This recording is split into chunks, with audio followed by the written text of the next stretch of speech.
Trump साहब अब जो कहते हैं कि मुझे कत्ल या इक़दाम कत्ल जो है उसके हवाले से कोशिश की गई तो फिर संगीन उसके नताइज होंगे। 1000 मिज़ाइल जो हैं उनका रुख जो है वो ईरान की तरफ कर दिया गया है और ईरान ने अमेरिका से मुज़ाकरात जारी रखने का मुतालिबा किया है, तो अमेरिका भी ईरान से बातचीत के लिए तैयार है। तो अब इस मामले के ऊपर क्या कहा जा सकता है कि वही जो डोनाल्ड ट्रंप हर बार बोलते हैं और उन्हें मालूम नहीं पड़ता, या फिर इस बार कोई वाज़े इशारा है?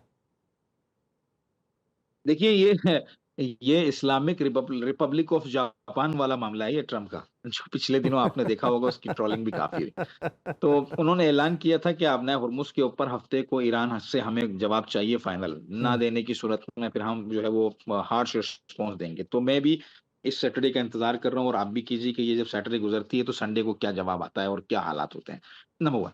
नंबर 2, ट्रम्प पहले दिन से इस तरह की लग़वियात और कोशिशों में तो मसरूफ़ हैं, लेकिन इस हुँ, तरह से ये मामला हल नहीं होगा। देखिए पूरी दुनिया अमन चाहती है ना यासिर भाई, कोई भी नहीं चाहेगा। कोई भी नहीं चाहेगा कि ईरान लड़ता रहे, कोई भी नहीं चाहेगा अमेरिका लड़ता रहे। मैं और आप भी नहीं चाहेंगे क्योंकि बराह रास्त बिलवास्ता नहीं बल्कि बिला वास्ता नहीं बल्कि सॉरी बिल वास्ता नहीं, बिला वास्ता हम सब हिट हो रहे हैं इससे। हुँ। कोई भी नहीं चाहेगा। लेकिन बुनियादी मसला ये है कि इनको समझाएगा कौन? जिनका सुबह एक बयान होता है, शाम को एक बयान होता है, शाम को एक बयान होता है, सुबह एक बयान होता है। तो ये चीज़ें मेरे अंदाज़े के मुताबिक तो इसको हल टेबल पर ही होना है, लेकिन ये आसामी जंग के साथ कि जो इस आसामी जंग के अंदर हारेगा, वो नीचे बैठेगा और जो इस आसामी जंग में खुद पर कंट्रोल करेगा, वो आगे जाएगा। अच्छा, अगर तुर्किया को देखा जाए और आपने बातों के अंदर उसका हवाला भी दिया था, ये जो नेटो वाला मामला है इसको एक साइड पे रखें, सिर्फ F-35 के ऊपर आएँ। F-35 6 यूनिट्स उसके देने की बातें हो रही हैं। ये एक अलग बात कि जब वो प्रोग्राम के अंदर शामिल था तो 40 यूनिट उसको मिलने थे। 6 यूनिट्स देने की बातें हो रही हैं और उसका प्रोग्राम आगे बढ़ाया जाएगा, और बावजूद इसके कि बेंजामिन नेतन्याहू ये कह चुका कि इस प्रोग्राम के अंदर शामिल ना किया जाए, बसूरत दीगर ताकत का तवाज़ुन मशरक़ वस्ता में तब्दील हो जाएगा। तो ये जो एक लॉलीपॉप दिया जा रहा है तुर्की को, इसकी वजह क्या है? हाँ, अब इसकी वजह जहाँ तक मैं समझता हूँ, बुनियादी तौर पर वो वजह मुझे लगती है कि इन क्योंकि इसराइल से भी अमेरिका काफ़ी हद तक जो है वो नुकसान उठा चुका है इन बेवकूफ़ियों की वजह से इसराइल की जो उन्होंने इस जंग में अमेरिका को डाल दिया है। हुँ, अब मैं ये समझता हूँ कि हो सकता है कि तुर्की को इस तरह की कोई सपोर्ट देकर तुर्की को भी इस मामले के अंदर उतारा जाए ताकि तुर्की किसी तरह का मामला ईरान से उनका करवाने में कामयाब हो या इसराइल से जो एक नया इसराइल के लिए महाज खुल रहा है तुर्की की सूरत में, उसको कंट्रोल करने में अमेरिका कामयाब हो। क्योंकि ईरान का जो एक महाज है, यही इनके लिए बारी हो गया है। अगर तुर्की का महाज भी खुल गया, कि जिस हुँ, तरह से इसराइल तुर्की की मुखालफत कर रहा है या तुर्की के अंदर जो फ़ज़ा बन रही है, तुर्की के अंदर भी पिछले एहतजाजों में एक आध दफ़ा ऐसा भी हुआ भरपूर के मुर्दाबाद इसराइल के नारे लगाए गए, डाउन विद इसराइल के नारे लगाए गए। तो बेंजामिन नेतन्याहू ने एक स्टेटमेंट भी दिया कि उर्दगान जो है वो ईरान बनने की कोशिश ना करे, ये हुँ, उसके लिए ठीक नहीं होगा। तो ये कुछ मामलात ऐसे हैं कि इनको देखकर 2 एहतमालात यहाँ पे दिए जा सकते हैं। पहला एहतमाल ये कि इसराइल के लिए एक नया फ्रंट ना खुले इसलिए तुर्किया को किसी न किसी हद तक जो है वो F-35 की तुर्की से डील कर ली जाए और ये होगी। और इसके लिए आपने देखा मैं पिछले दिनों एक न्यूज़ पढ़ रहा था S-400 जो रशियन सिस्टम था, अमेरिका ने कहा कि आप इसको यहाँ से निकालें तब हम आपको F-35 देंगे। तो वो रशियन जो S-400 है मेरा ख़्याल है वो रशिया से बातचीत के ज़रिए मिडल ईस्ट की किसी मुल्क में पहुँचा दिया गया है। जिसका नाम अभी उन्होंने डिस्क्लोज़ नहीं किया है। नहीं, तो ये तुर्की का डील तो होगी लेकिन तुर्की इसराइल इस वाला डील में S-400 की बात कर रहे हैं आप, जो उसने रशिया से खरीदा, वो तुर्की जी, से जी, निकाल दिया गया? जी, जी, जी। जी, रशिया ने अमेरिका की ये शर्त थी कि हम आपको F-35 उसी सूरत में देंगे, जिस सूरत में आप S-400 सिस्टम को यहाँ से रिलोकेट करेंगे या किसी दूसरी जगह भेजेंगे, आपके पास नहीं रहना चाहिए।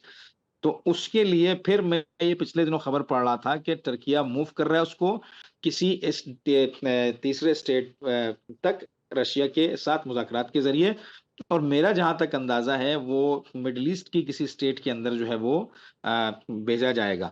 एक ये है और दूसरा इसराइल ने आखिरी पत्ता ये खेला देखिए, है मैं कि कहता कलामी के अपग्रेड लिए वर्ज़न जो है वो माज़रत चाहता तुर्किया हूँ को मुर्तज़ा भाई। अगर तो उसे जी, जी। मशरक़ वस्ता के किसी मुल्क में मुंतकिल किया जाए, जिनका अपना ताल्लुक जो है वो अमेरिका के साथ है, तो रशिया क्यों चाहेगा कि उसका एडवांस डिफेंस सिस्टम जो है वो किसी ऐसे मुल्क के हाथ जाए जहाँ पे अमेरिकी मफादात भी मौजूद हों, और उसकी टेक्नोलॉजी जो है उसको रिवर्स करने की सलाहियत वो अमेरिका को दे दे या उसका तोड़ निकालने की सलाहियत दे दे? तो ये मेरे जहन से ऊपर की बात है।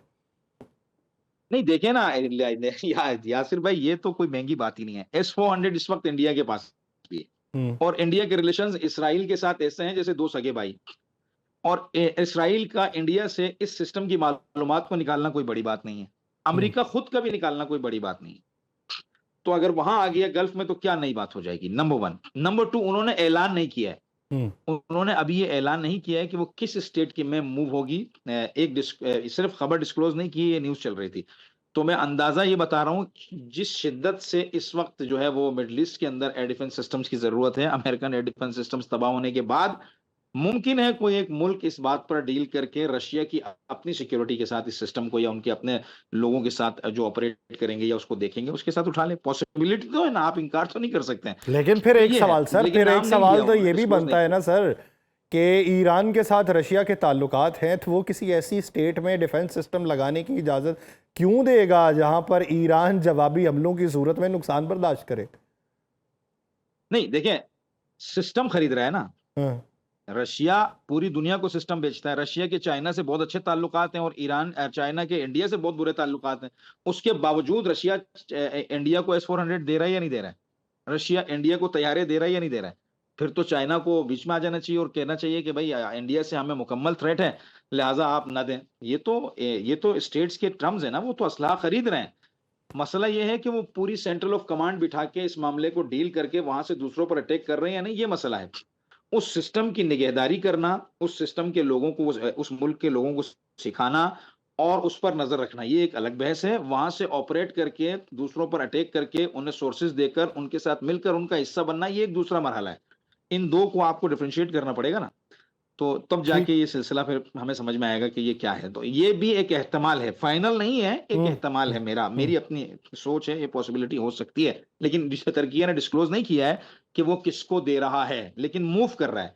इसराइल ने इस मद में अमेरिका से ये फिर रिक्वेस्ट की कि आप जो है वो अगर F-35 फाइनली उन्हें देना ही चाहते हैं, तो F-35 जो है वो आप उनको ओल्ड वर्जन्स दें, पुराने वर्जन्स दें। अच्छा। एक इसके अंदर डर इसराइल का ये भी है कि अहमद शरा के जो तुर्किया की हिमायत से जाकर सीरिया के अंदर उसने अपनी गवर्नमेंट को बनाया, एक मसला ये भी है कि अमेरिका अहमद शरा से उस खित्ते के अंदर काम लेने के लिए, जिस तरह से ट्रंप का पिछले दिनों बयान था कि हम इसराइल को पीछे करेंगे और लबनान में हिजबुल्लाह के खिलाफ अहमद शरा को एक्टिवेट करेंगे, तो इसमें भी तुर्किया का किरदार है। हम्म। अगर तुर्किया ये नहीं चाहे तो वो इसराइल के खिलाफ अहमद शरा को एक्टिवेट कर सकता है, उससे फायदा उठा सकता है, चूंकि अहमद शरा तुर्किया के तामुन से ही वहां आके बैठने में कामयाब हुआ और तमाम जो दौरानिया और जो मफरूरी का उसने गुजारा वो भी तुर्की में गुजारा। हम्म। तो ये भी एक वजह है कि अमेरिका जो है वो तुर्की को इस वक्त फेवर दे रहा है, लेकिन इसराइल की इस रिक्वेस्ट के साथ कि F-35 के हमसे ओल्ड वर्जन दिए जाएं, ताकि हमारी जो एयर सुपेरिटी है वो इस खित्ते के अंदर हमारी एयर सुपीरियरिटी बरकरार रहे। यानी फ़ज़ाई ताकत बरकरार रखने के लिए हीले बहाने जो इस वक्त तजवीज़ किए जा रहे हैं या जिसको अमली शक्ल दी जा रही है, ये दुनिया को दिखाने में और है और पसे पर्दा कुछ और है। तो ये एक ऐसी बसात है जिस पे रोज़ाना की बुनियाद पे मोहरे भी तब्दील हो रहे हैं और ज़मीन की हैयत भी तब्दील हो रही है, और आने वाले दिनों के अंदर दोस्त, अहबाब और दुश्मनों के फ़र्क जो हैं वो तेज़ी के साथ तब्दील होते चले जा रहे हैं। बहुत शुक्रिया मुर्तज़ा निगरी साहब इस हवाले से अपना वक्त देने के लिए।